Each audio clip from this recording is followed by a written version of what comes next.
What is going on, everyone? Good to see you guys. Happy Tuesday. I hope everyone is having a great Victory Tuesday. What a phenomenal game. I am so stoked to talk all about it. We're going to talk about it, of course.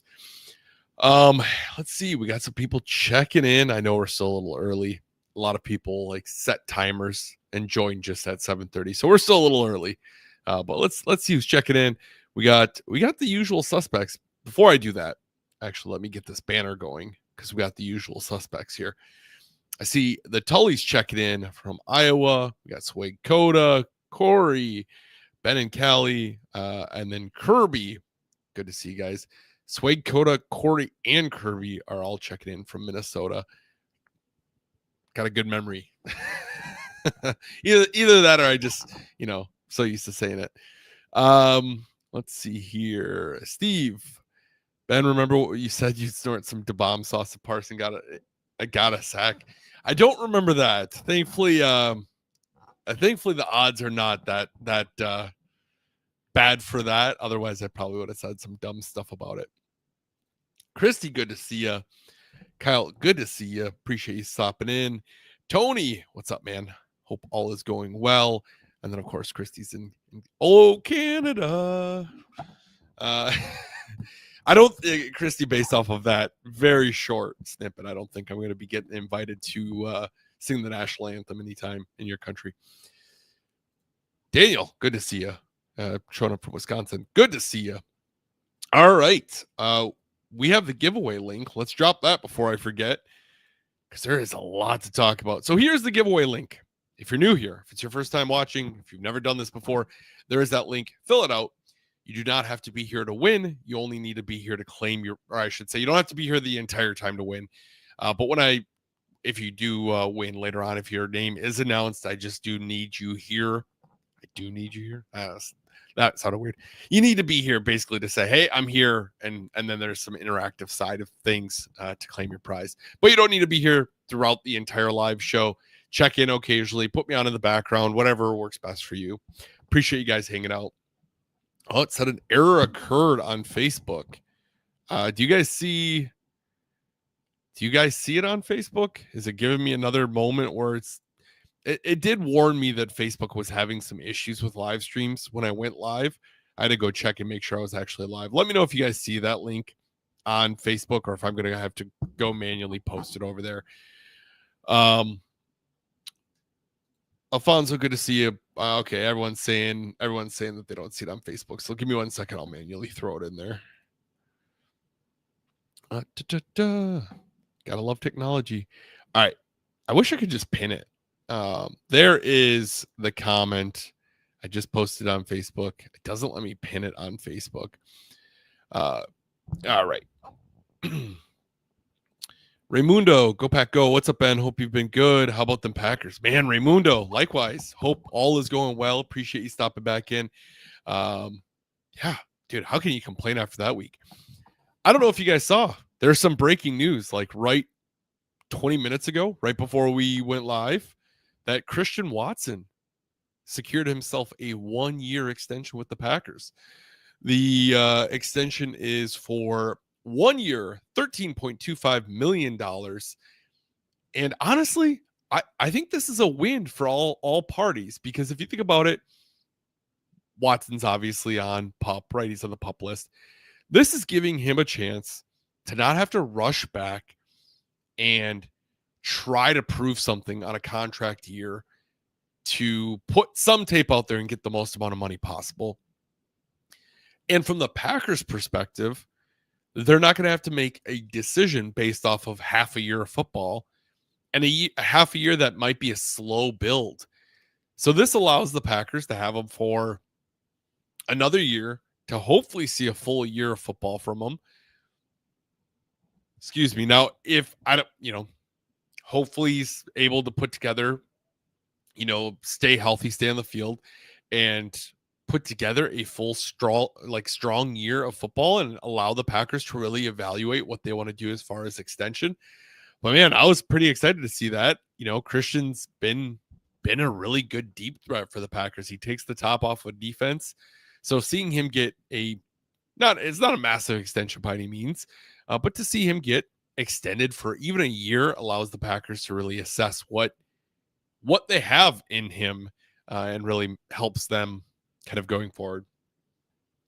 I do want to say apologize in advance. I'm working through a cold that my son gave me, so if I do like kind of pull my face away, I might be coughing or clearing my throat, and my voice is a little bit more hoarse because of my son. So shout out to him. Shout out to him. All right, I see everyone. I don't know, mixed reviews on if it's working.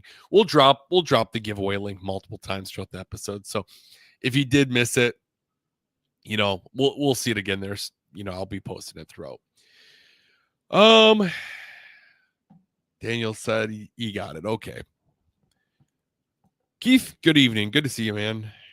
Heather, good to see you. Christy said, I love Jordan spreading the ball around to so many different targets right off the back. Yeah. Or right off the bat, excuse me. Poor reading on my end. Yeah, that's beautiful to talk about. Let's see here. Just making sure I didn't see any check-ins before I get going. John, good to see you as well, sir. All right. Let's talk about it, right? We have a lot to talk about. We've been doing the live show now for a few weeks with preseason to talk about. Preseason's fun. I love preseason. But regular season, especially on a game like that, whew, I love that. So let's talk about it. The Packers defeated the Lions 27-13 in their home opener. First home opener at Lambeau Field since 2018. Matt LaFleur wasn't even a coach. If you remember, that was the game against the Chicago Bears, the Aaron Rodgers money game where he came back. Incredible game for that season. And this was another doozy of a way to start. I feel a lot better about this Packers roster than I do about the 2018 Packers roster. So we have that going for us. There wasn't a ton of bad, in my opinion, to talk about. So I'm going to just talk about that first. Then I'll check into comments, and then we'll talk about some of the good. So the bad here's what I have for the bad. Third downs, first off the bat, that jumped out at me right away when I'm thinking about stuff to talk about. The third down efficiency last week was subpar at best. 4 for 10 on third downs. I felt like, I know I was texting the boys. We got a group chat going, but I was texting some of the boys, and we're talking about how 3rd and 5. It almost felt like Aaron Rodgers was coming back to call the plays. You have a 3rd and 5. It's like 3rd and manageable, 3rd and medium, pretty like manageable thing, and we're just hucking, chucking deep. We saw that one to and beautiful balls, by the way. I am not hating on the ball placement Jordan had on those. The one to Reed went right through his hands. I mean, that was a beautiful ball on that 3rd and 5. And then that other third down where we tried hitting Dobbs. Looks like Dobbs maybe kind of backpedaled a little weird, wasn't able to get his jump up like he normally does for it. So I just and obviously if we hit on those, right, it's the other way where I'm like, oh, I love the aggressiveness there. And I do like the aggressiveness, but I also love the idea of maybe extending the driver, keeping it going on that 3rd and mid to Romeo Dobbs that he missed. Tucker kind of broke open in the middle. You're probably going to get a first down with that. Extend that drive. We had to settle for a field goal. Unfortunate. That one to Jaden, I mean, that was just a beautiful ball. Missed play, but I don't know. You kind of have them on the ropes, right? At that point, especially that one to Jaden. You have them on the ropes, and you could really put a big drive together and put some points on the board and really put the game away. And so to just miss on that and then have to punt the ball back, and thankfully our defense took care of business. But, that's a couple of those third down misses. The other ones were just kind of like the predictability on the 3rd and 1s of Josh Jacobs just right up the middle. And I say that I'm kind of a hypocrite on that, because if they were to do something like fluky or weird, I'd probably be mad and just yelling that they should just run it up the middle. But it seemed like everyone in the stadium was expecting Josh Jacobs to get those balls. And, so the Lions put together a pretty good game plan for it. I, frankly, if that's what I'm complaining about, I think we're doing okay. Some of the other things here, Nixon and Bullard, they had some pretty bad performances on Sunday. I saw there was 15 attempts on the two, and 14 of them were completions for 114 yards and 8 first downs. Now, some of those might have came more in the softer side of things. I didn't really dive in super deep on them, but it did seem like there were opportunities when the pass rush wasn't there that that those guys were kind of just open or had the ability to get the ball. Certainly not begging on them by any means. Just a rough day at the office. So it's not the end of the world. I fully trust that it'll pick up for him.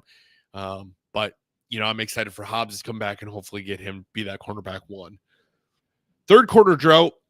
We really seem to be firing on all cylinders, and then we hit that third quarter. Now, I said this a lot last year. I don't know. Maybe I should do a hit of smelling salts every time I say it this year, but the other side gets paid too. So they went into halftime. They did their halftime adjustments. Really had an answer to the Packers starting out the second half. And then the Packers adjusted again, put some points on the board in the fourth quarter. But I was so hopeful that entire game we're going to just see an offensive firepower. That was just incredible and blow them out. Excuse me. Sorry. But, the other side gets paid too. You're not going to be scoring a touchdown on every single drive that often.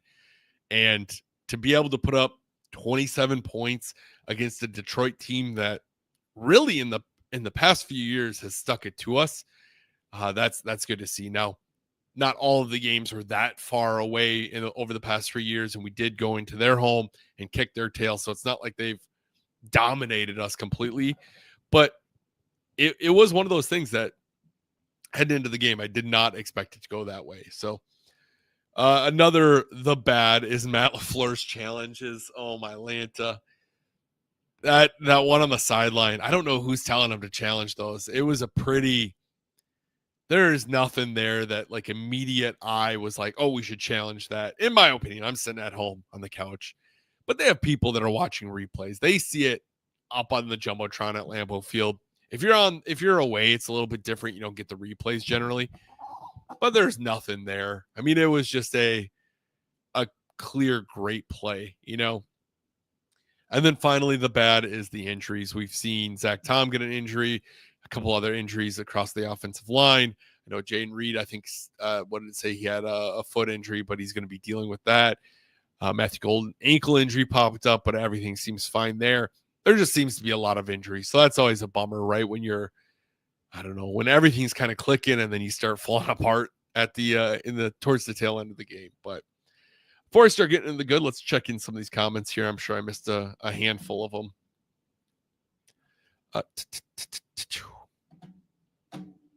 Oh, my mouse is dying. I need to get a new mouse.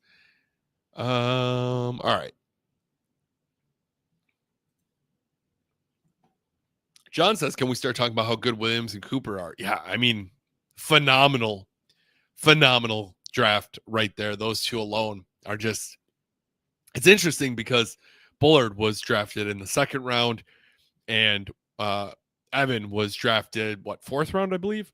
And Evan just looks the part. Evan looks like the guy you want on your squad. We saw splashes of him last year. So to see it continue on is really exciting. Raymundo says, I'm not sure what's more impressive, this offense or this defense. Let's debate. I'll take the defense. Man, we have a defense. Nate Hobbs is still out, and there's a lot of corrections to make, but and improve. But man, oh man, yeah, I couldn't agree more, Raymundo. I'm still trying to temper expectations. I think, I don't know. I try not to go too extreme one way or the other, and I hope it's not the case, but first game of the year is like as close to a preseason, all right, as close to a playoff game as you're going to get, especially when you're against your division rival. Everyone's amped up, ready for football season. So to have it at home, it's going to be loud. You have the whole Super Bowl XLV, not the whole team, but you had a lot of members there. You had Coach McCarthy there. You had a lot of other alumni there. That it was a big deal. It's that energy's building. You have Micah Parsons coming in. That's energy's building. Energy's building. So I'm trying to temper my expectations on. I like to see if this is going to be sustained multiple games in a row. But based off of that small sample size that we got on Sunday, this defense looks fast. This defense looks like the type of defense in previous years, like where I'm watching like the Ravens and I'm like, man, their defense looks fast. Why can't our defense look like that? Their defense looks fast. One thing I will say, a bad thing that I didn't call out is Jeff Hafley allowing that garbage time touchdown. And it's a good catch, but I think if I were any of the other teams in the NFL and I see Jeff Hafley allow that, I don't think I'm going to even consider him an option for a head coach anytime soon. I think we're going to just leave him in Green Bay and really be punished for what he's doing. I would just say, hey, Green Bay, he's your problem. If you're going to allow that, he's your problem. Before I get people commenting, thinking that I'm serious, that is very sarcastic. I want Jeff Hafley in Green Bay as a defensive coordinator for the foreseeable future. People on the internet do not seem to know how to check sarcasm. So I have to put this in black and white. Anyway. Oh, man. Sorry, I'm on one. Delirious. I haven't slept well because my cold, and here we are. Love the response Parsons got when he came into the game. Yeah, unbelievable. We're going to talk about that more as we get into the good side of things. Quote of the year, beautiful balls. I say it a lot. Ben said, I believe they started out 4 for 4 on third downs, then just went downhill from there. I think you're right, because that first drive really was I thought we were going to go 3 and out right away, and then they just kept converting and putting some points on the board. We're going to talk about this a little bit in the good, but yeah, I mean, Parsons is taking LVN under his wing, which is incredible. Yeah, once again, maybe I should just talk about some of the good here, because everyone's talking about the good. Ty, what's up, man? Good to see you. Thanks for swinging back in again. Good to see you again. Just making sure I didn't get anything. I got a lot to talk about on the good side of things. Ty says, let's save this for burning hot questions. I like to stockpile some of these questions so we can talk about it. Ben hates Hafley. Dude, so I say that because I posted a clip, me talking about Micah Parsons and the number. And I said, well, how dare he steal the Drumline's number, right? That's pretty like offensive for the Drumline or whatever. And I laugh in the clip. I laugh, and I said it in all seriousness. And if you go on YouTube and watch that clip, people are like, oh my God, like, it's not a big deal. It's the Drumline. It's like, bro, you don't I don't know. So now I got to put it in black and white and be like, disclaimer, this is a joke. This is sarcasm. I do not actually mean what I am saying. Jenny, good to see you as always. All right, here is that giveaway link. Once again, if you have not entered, feel free to enter. If you have entered, don't enter a second time. Otherwise, I got to clear it out. It makes it a big headache. If you win and I see you enter twice, then you lose your prize. It's a whole thing, so don't do it. It's giving me the same error for Facebook, so I'm just going to manually post that again. I just posted that there. So feel free to submit that if you haven't done so. But let's talk about the good of the game. There's a lot to talk about here. So we talked about minor things for the bad, right? Third down conversions. We talked about some injuries, Matt LaFleur challenges, third quarter drought, Nixon Bullard. The good is the rest. Everything else in between. Everything. I mean, we're talking Matt LaFleur to come in and have this game plan in play. And in previous years, we've seen this team start so slow and so sloppy. And this year, it felt so nice. You come out, you have an opening score. I wonder, something just came to my mind. Do you think the people that are mad that we didn't score in preseason are still mad after doing what we did against the Lions? Do you think they're still crying like, oh my God, this team's going to be so bad. They didn't even score in preseason with the starters. The ones didn't even do it. Or do you think they're okay with it now? Because maybe we should check back on the comments and circle back. Dakota, that might be a job for you.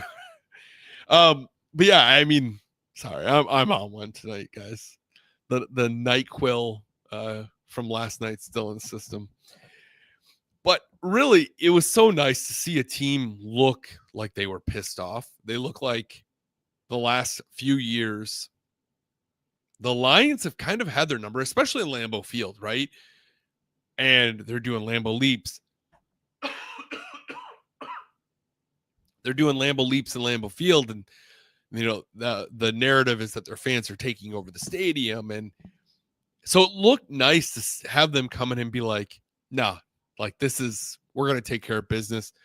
That was great. I'm happy they didn't give it to a gold package ticket again, because what I think 2 years in a row is the gold package that had it, and they just sell off all their tickets. This week is a gold package game, so I'm sure there's going to be no shortage of tickets for sale online. But kudos to Matt LaFleur. He really came in. The team looked poised. 4 penalties, I think is all we had. Very clean play, and they looked like they were pissed and ready to play. I love to see it. Offense came out swinging. 3 straight drives with points. We saw a touchdown, field goal, touchdown. Didn't allow us to get into a hole, which is what we've generally done against the Lions in the past. We get in a hole, they're able to really start bringing the pass rush, and then we kind of fall into more mistakes, because when you pressure a quarterback, you're going to see mistakes. We saw it this weekend. We saw the dropped interception off of one, and the other one that was called back because of the holding penalty. But you get pressure on quarterbacks and mistakes happen. So by allowing your team to get up, or by being able to put your team ahead, you kind of limit those. Love finished the day 16 of 22, 2 touchdowns, no interceptions, and 128.6 passer rating, which you absolutely love to see. Some of those throws, man, unbelievable touch on that one to Jaden, where he just laid it so beautifully up over the top. And that one to Tucker with the linebacker to his back, just put it right over his shoulder. Perfect ball placement. That's what you're seeing is Jordan Love with maybe legs that aren't, his groin injury is no longer there. He's allowed stuff to heal as far as his knee, his groin injury. And the offensive line, I mean, it's in my notes here next, so it's good transition. That offensive line did a killer job. I saw so many people joking, like, did Hutchinson even play? Was he on the field? What was going on? I think they had 2 pressures on Love all day. The offensive line just took care of business. I was so impressed with that. They were doing some rotational stuff with Sean Ryan, it looked like. But, man, they really took care of business. Hopefully Zach Tom can come back. He is crucial to that offensive line. He is such a big weapon. And if not this Thursday, hopefully soon. It doesn't sound like anything too serious for him, but defense. I mean, I don't know that we can say enough about defense. If you'd have told me last week, if you'd have been like, Ben, through 3 quarters of football, Detroit is only going to have 6 points, I would have told you I would snort DOA sauce off this counter. I would be so in disbelief. The odds of that to me are probably less likely than us securing Micah, because that blows my mind. Not even to allow a touchdown through 3 quarters. The only touchdown you allow is kind of garbage time at that point, which is just mind-blowing. Micah frickin' Parsons. How about that guy? My friend that was at the games, that was the loudest he's heard Lambeau Field since Brett Favre came back and everyone booed him in 2009. And him being introduced, he said, really set the standard. I joked that my house rattled a little bit when he got introduced because of the noise creating like an earthquake at my house. But man, what an absolute just game changer. The things he does for this team, that sack he had, like, I was making dinner. Actually, I think at that point I was kind of cleaning up. We had tater tot, hot dish, casserole, whatever you want to call it. I was making that. It was baking. I was cleaning up. And I'm watching every single play. I'll watch, and then when the play's done, I'll like wash a dish or whatever. It's a very slow process during game days, but because I have an open concept kitchen, so we can kind of pay attention to stuff. But I see the play. I see the jumble. I see Micah just break out of there and just take off. And I start yelling. I scare my son. I scare my wife a little bit because I'm yelling. And he gets the sack, and I just like I like go crazy. And I imagine all of Lambeau Field did too. So I post about it on Facebook, like Micah freaking Parsons.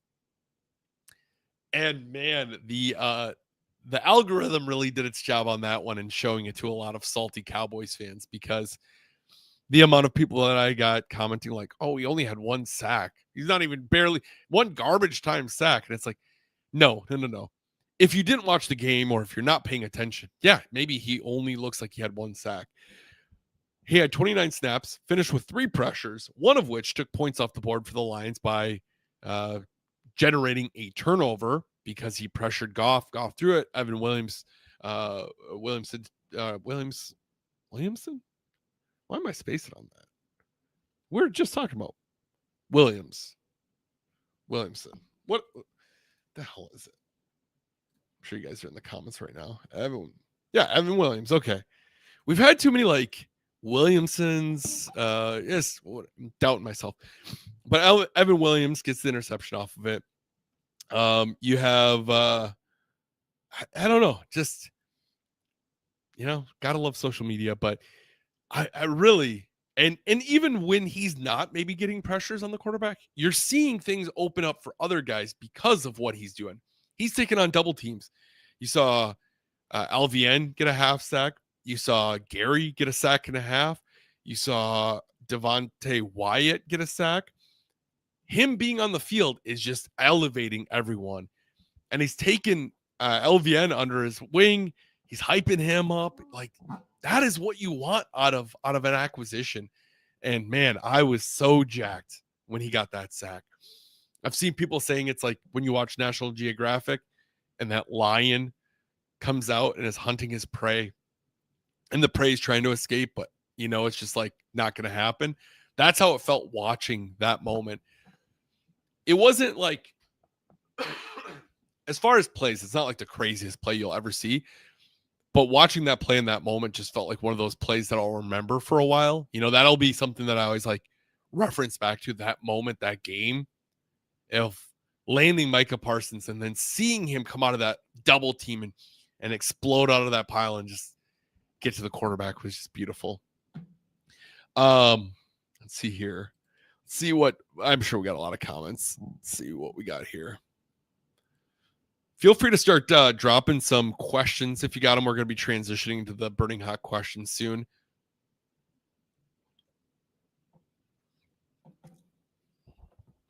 Ben says there's sure a lot of blue in the stands. There always is, especially, as teams start to win more, and we're close to Michigan, whether it's the UP or Lower Michigan. As teams start to win more, they're going to travel more. It's a divisional game. Lambeau Field is a bucket list for even people who aren't Packers fans. So it's no surprise to me, especially because they've had our number as of late. So I think a lot more of them want to go to the game so that they think that they're going to be taking over Lambeau Field.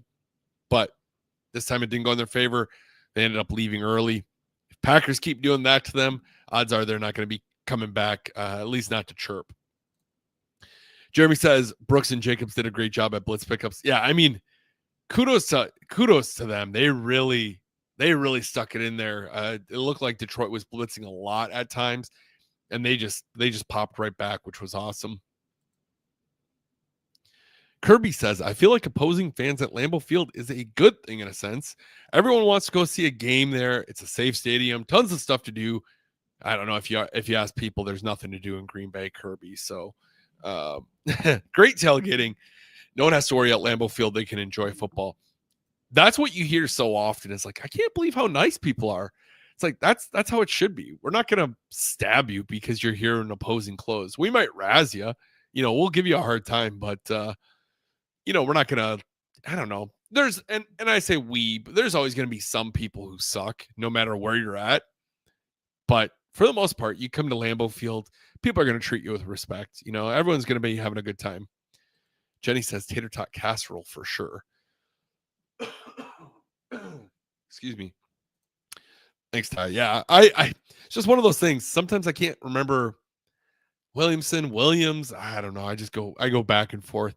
And I'm pretty sure in my high school we had an Evan Williamson too, which doesn't help. So I get lost in that. White is going to have a good year. I think so too. Yeah. See, this is just exactly it, Ty. Thanks for adding this. Wooden said that they just forgot to block him on that run stop on the goal line, and you can tell Parsons is getting a lot of attention. Gary's getting a lot of attention, and Wooden's just like running through like, what's going on here? There's no one here. Doesn't show up on the stat line for Micah, but if it doesn't show up elsewhere, did I talk about it now or am I talking about it later? Oh, I have it here in my notes. I forgot to mention this. Right now, the Packers have the number 1 ranked rushing defense, allowing 46 yards, currently tied with Cleveland. Now, when you're ahead, that helps because the team's not going to rush as much. But, you know, for all the talk we heard about how bad our rush defense was going to be, to have the number 1 rated rush defense after 1 week is funny. Let's see here. I see Jeremy asked a question. I'm going to save that for burning hot question. All right, we got Jenny asking a question. I'm going to save that. Kyle's asking a question. Okay, cool. I see some questions flowing in. I'm starring them. Let's get into these burning hot questions.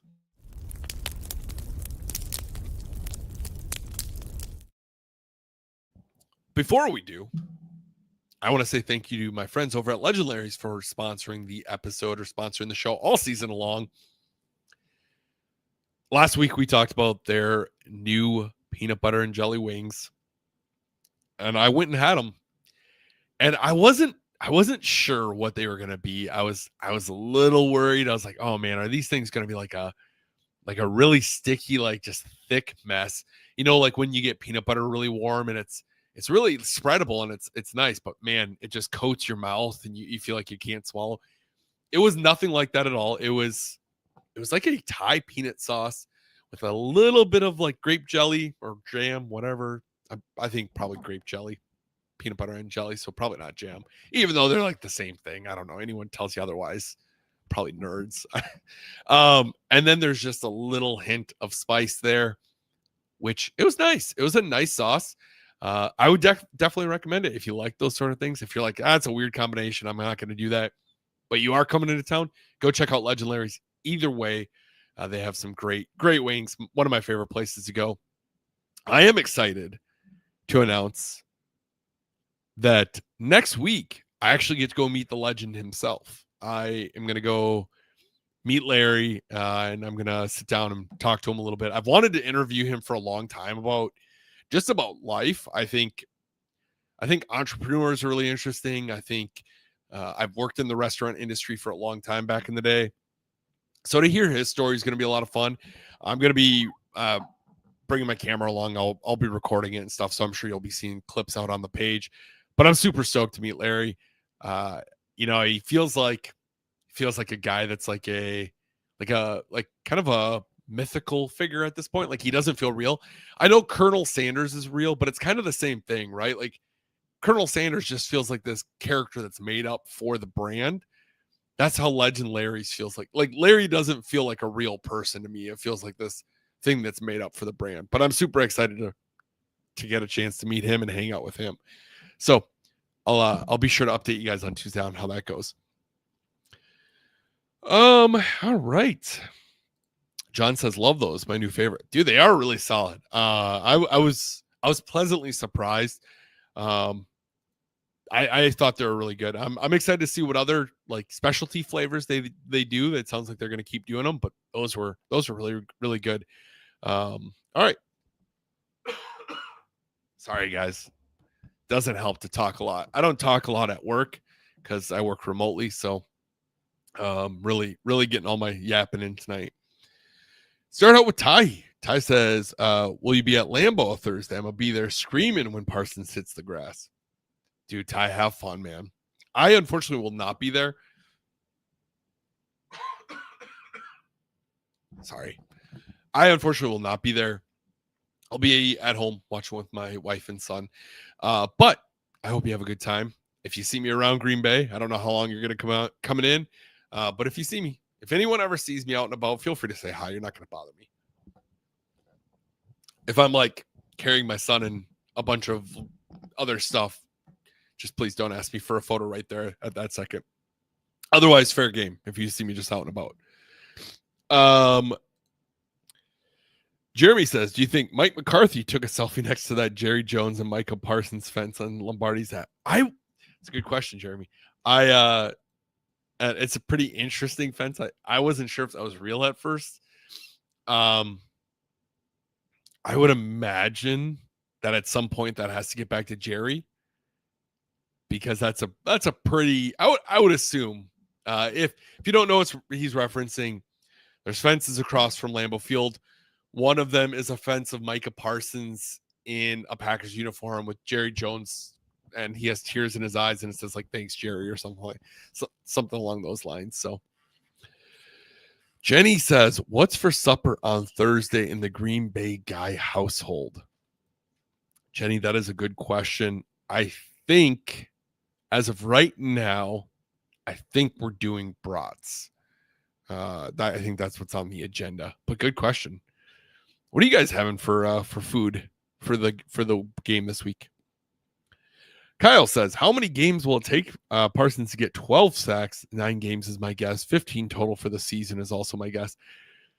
Good question, Kyle. I don't know. That's tough because I feel like it might make Rashawn get more sacks, because I think you're going to see teams putting more pressure or more to like triple team Parsons and not let him beat them. And I think it's going to open up things more for Gary. So I don't know that I have an answer to that. That's tough. Because we're so early on, it's tough to see yet where we're going to be. What concerns me most about Washington? It's a good question. Washington, Jaden Daniels is just an explosive player all across the board. He's going to be able to beat you however he wants. He has incredible arm talent. He can maneuver the pocket better than Goff. So I think there's just a lot more moving pieces with them. They had a lot of success Jaden's rookie year, which they're looking to build off of. Both teams coming out off of victory. So I think that's the key, or that's the thing that maybe makes me a little bit more nervous, is their offense is very explosive. Now, Detroit's was last year as well. But I think they're just building off of success where Detroit lost a lot of pieces. And I think the way he can just maneuver around the pocket, he can escape the pocket. I think that's just a much more dangerous quarterback there. Dakota says, how about the Bears and Vikings game? I got to be honest with you, Dakota. I was in bed at like 9:00. I only watched a little bit of it. I was surprised to see that McCarthy rallied them back and that they came away with a win.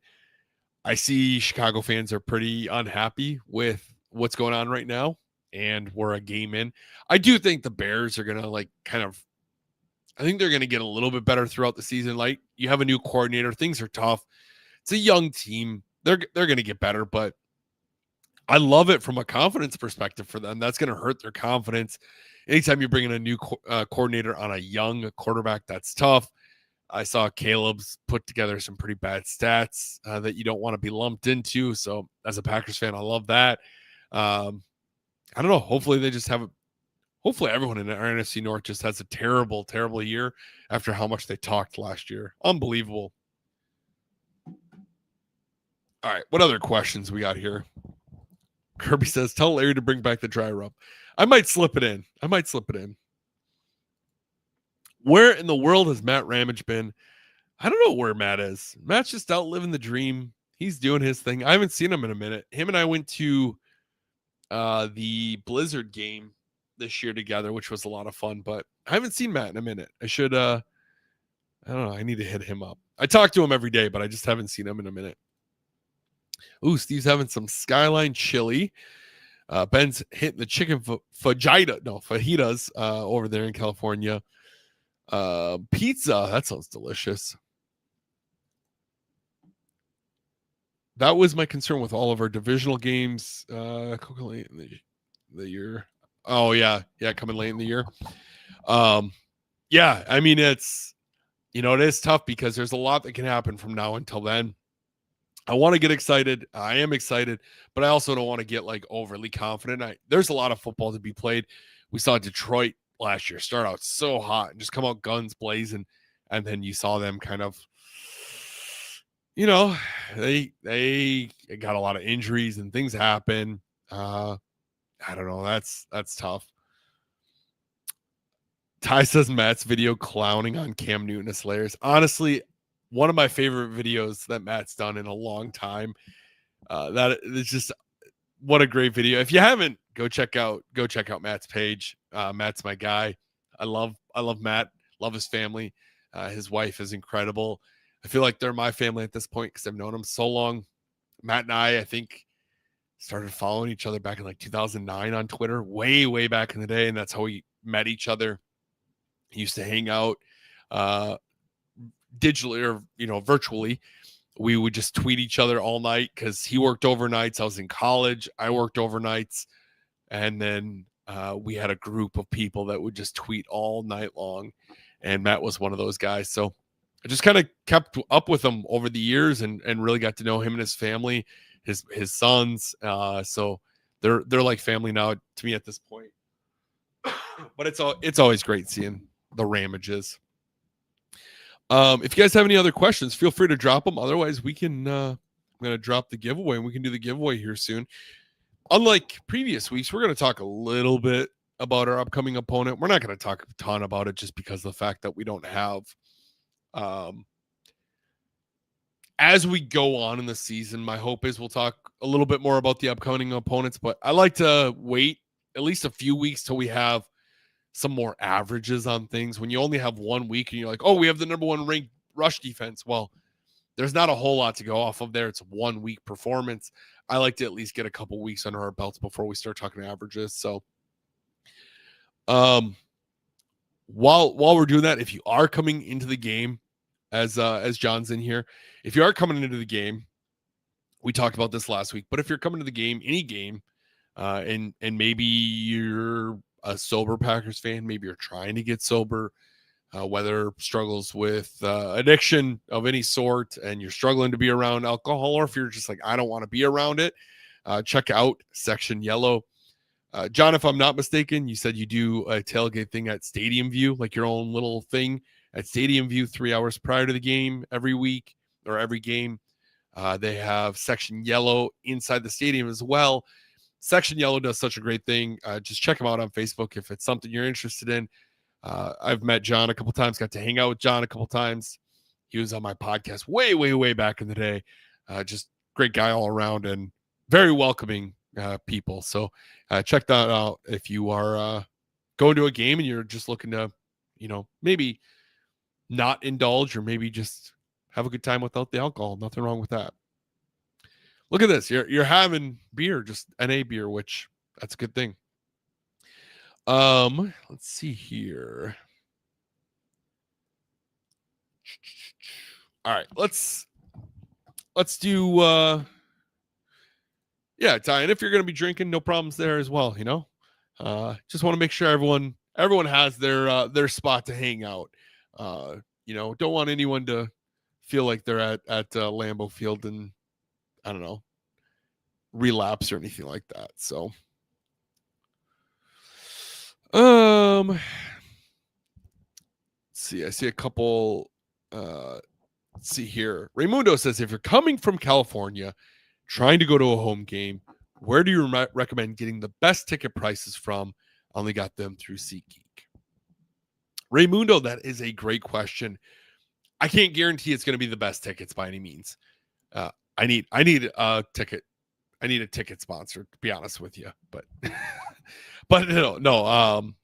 Where I always start, and this is I'm not affiliated with them at all.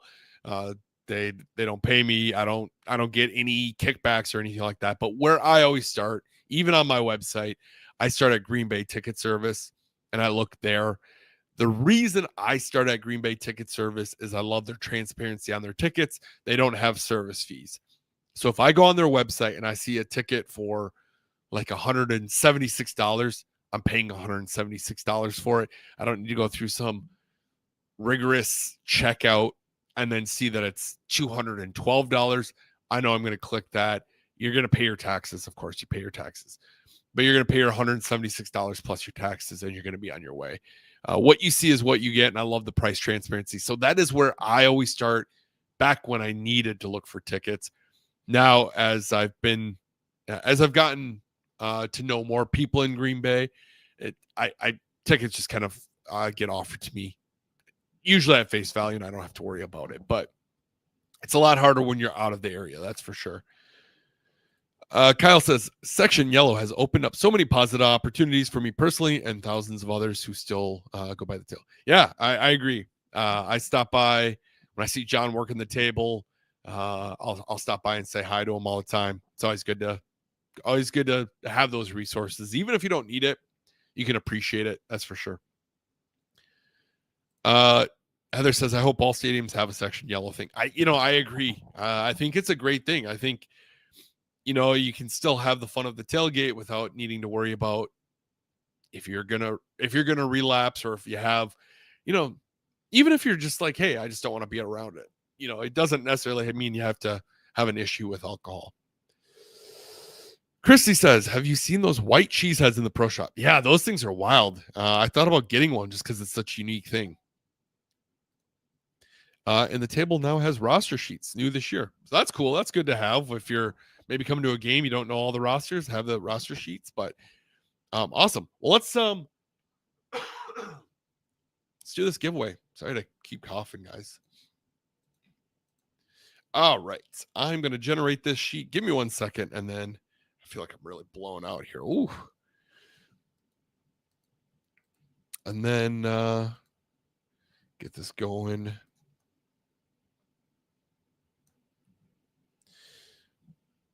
All right, let's throw this in here. 29 entries. Share this screen here. Ty says, this Thursday is the white or winter warning, correct? It is. So my one friend that's coming in from Arizona had me get him that Micah Parsons jersey so he could have that. He obviously paid me for it. I don't have that kind of money, but yeah. So wear your white if you're going to the game. I don't know how you're going to say winter warning in September, but winter warning. All right, 29 entries. Good luck, everyone. And let's go.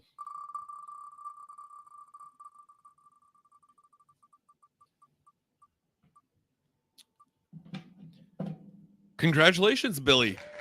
I hope you're still here. Billy's hit me with some stars over the last few weeks, which is always appreciated. Never expected. Billy, if you are still here listening, I hope you are, because, you deserve it. Give me a number 1 through 35, up or down, and let's see what you won. Hopefully you're here, Billy. I haven't seen you check in today. I mean, I've seen you. Obviously, you did your entry, but I haven't seen you here. So hopefully you're here and you can claim this. Yeah. Well, while we're waiting for Billy, let's talk a little bit about this Commanders game. Hope we don't have to redraw. Hope Billy's here. I never like when we have to redraw. It happens every once in a while. But ooh, there he is. He's just lurking in the shadows. I love it. All right, Billy says 11 up. Let's see what you got, Billy. You got lucky number 12. 11 was already claimed by someone. I think was it the week after we got Parsons that someone did 11? If I'm not mistaken. Billy, you secured yourself a John Brockington 8x10. Congratulations. I will shoot you an email. I got to get your prize out. And then, was it Raymundo? Was it you that won last week? I can't remember if it was Raymundo or if it was, I don't know. I'm not even going to guess. I don't think it was Raymundo, but maybe it was. No. It was Alfonso. Alfonso won, I believe, last week. Either way, I have it written down, but I just can't remember off the top of my head. I don't even why do I even open up my mouth? Why do I start talking, right? Why do I trust my memory?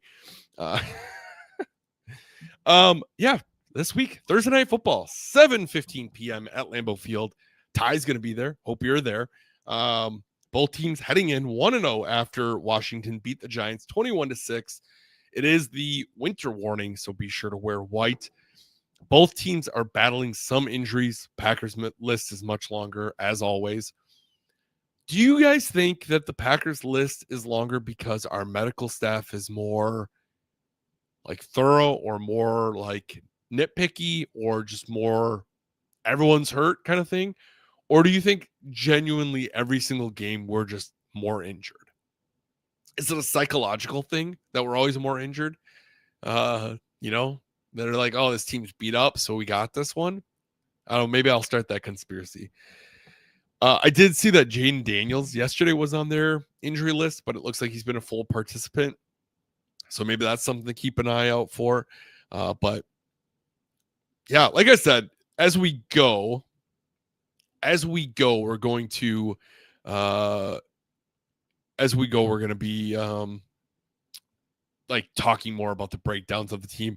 But after one game, it's hard to do that because it's like, oh, the Packers were the number one rushing defense. Well, it's such a small sample size that it doesn't mean a whole lot. So yep, Alfonso, that's right. It was you. I couldn't remember if it was you or Raymundo. I know you guys both have won numerous times, so just slipped my mind on which one won. So Chad says if you ask the general population, it's the conditioning staff after we just got new conditioning staff. That's how it always goes, right? That's all right.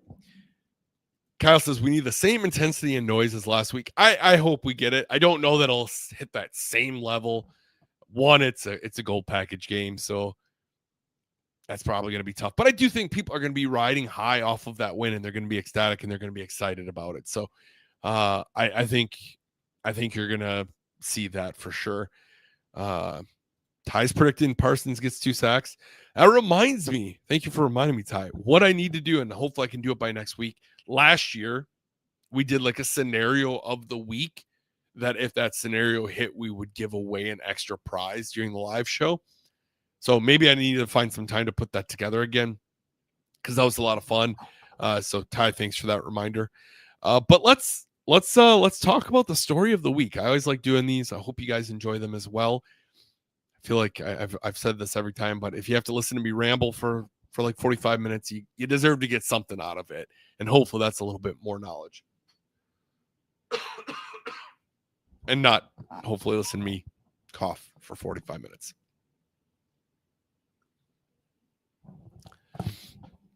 So this week, we're going to talk about Don Hutson. If you've ever visited Green Bay, or if you've watched football long enough, odds are you've heard the name Don Hutson. He's often talked about in a manner similar to how you'd be talking about superheroes, kind of this like bigger than life character. He supposedly ran a 9.8 second 100-yard dash, which is probably what I run my 40-yard dash in. But if you were ever curious about his game and if it matches his lore, I have a story for you. During a game against the Lions on October 7th, 1945, October 7th, 1945, which was Don's final season, he put up an insane to comprehend 29 points. You might be thinking, insane 29 points. Yeah, that's a lot, but it's not really insane. Yeah, that's not the crazy part. It was 29 points in a single quarter he put up against the Detroit Lions. He scored, he caught 4 touchdowns and kicked 5 extra points in the 15-minute quarter, helping the Packers dominate the Lions 57-21. 29 points in a single quarter is an NFL record that still stands today, and I cannot imagine it will ever be broken because that is an absurd amount of points to put up in 15 minutes. There is so much that needs to go right to put up that kind of number in 15 minutes that my mind, That feels like a story that just somehow has grown over the years, but it's well documented in many places. So I don't know. It just feels like one of those things of like trying to think of like something that's equally as mind blowing, like that something could be. I mean, you hear like Babe Ruth, some of the stuff he's done. It kind of feels like that. 29 points in 15 minutes just blows my mind. Before I go, I'm curious your thoughts on this. If you put Don Hutson in today's NFL, you give him the background, he knows the game, he grew up watching the game, he can really make cuts, he can, he can run his routes, he can kind of he's been taught throughout the years. But if you put Don Hutson in today's NFL, would he be as dominant of a wide receiver as he was back in the 40s? If you brought like Ray Nitschke into today's NFL, would he be as dominant at linebacker? I love asking people that and hearing their thoughts and feedback. What position could transition from 1960s to today with the best odds of success? I'm curious on your perspective before we log off for the night. John, I'm saving that for another one. I might have shared it last year, but I have a list of them. But he does have a cool story about how we got him. Ty says Parsons was calling out how he wanted the juice. I know I'm bringing it. Yeah, man. I trust you're bringing it. Kirby says McManus game winner field goal on Thursday Night Football. I hope. Well, I'm not stressing that much. I hope it's just a nice, relaxing game. Keith thinks that he would be a superstar if he were to transition into today's game. I mean, with that speed, the 9.8 100-yard dash, that's fast. I think the world record for 100-yard dash is like in today's world is like 9.1. Back then, I think it was like 9.5 or 9.6 is what I saw when I was researching this. So, Kirby using that. Yeah, I don't know. I'm always curious on if we think guys from yesteryear could play in today's era at the same long snapper. That might be the best odds. I think.